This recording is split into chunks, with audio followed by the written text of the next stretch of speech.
Ces tirs ont retenti alors que le pays s'apprêtait à entrer, quelques heures plus tard, dans une journée électorale décisive. La nuit du vendredi au samedi a ainsi été particulièrement tendue pour les habitants de Somphonia Afrikov, dans la haute banlieue de Conakry. Entre 4h et 8h du matin, des tirs d'armes automatiques et de fortes détonations ont retenti à plusieurs reprises dans le quartier, plongeant les populations dans la peur, l'incompréhension et surtout l'incertitude. À ce stade, les raisons exactes de ces tirs ne sont pas officiellement établies, mais sur le terrain, les conséquences sont bien réelles.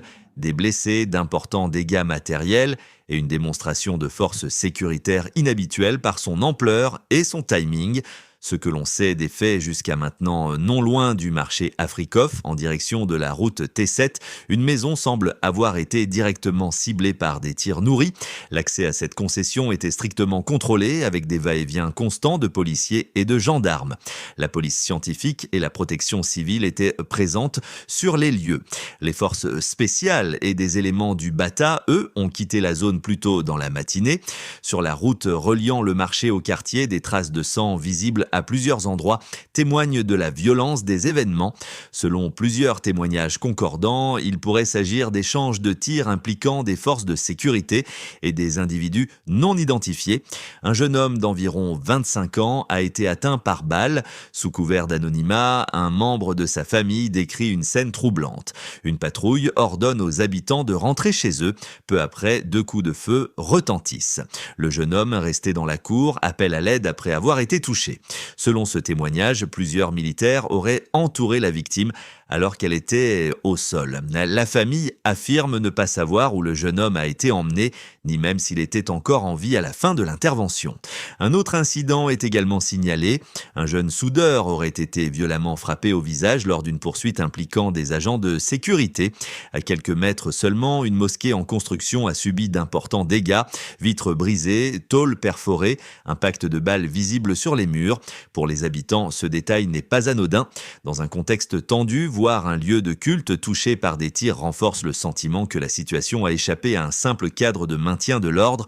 Au-delà des faits matériels, le contexte interpelle. Des tirs nocturnes prolongés, une intervention massive de forces armées, des blessés civils, des zones bouclées et surtout l'absence de communication officielle claire. À la veille d'une échéance électorale majeure, ces éléments alimentent inévitablement les interrogations.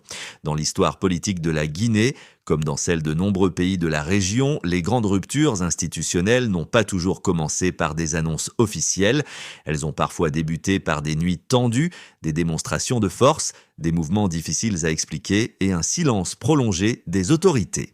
Personne ne parle officiellement de tentative de coup d'État, aucune accusation formelle n'est posée, mais dans les quartiers, dans les discussions privées, dans les cercles politiques, une même question revient. Pourquoi une telle démonstration de force maintenant ? Pourquoi dans ce quartier précis ?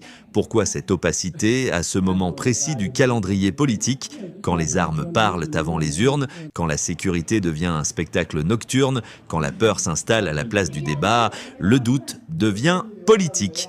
À ce stade, les faits appellent surtout à la vigilance, à la transparence et à la responsabilité. La population attend des explications claires, des garanties sur la protection des civils et surtout l'assurance que la force armée restera en dehors de toute manœuvre politique.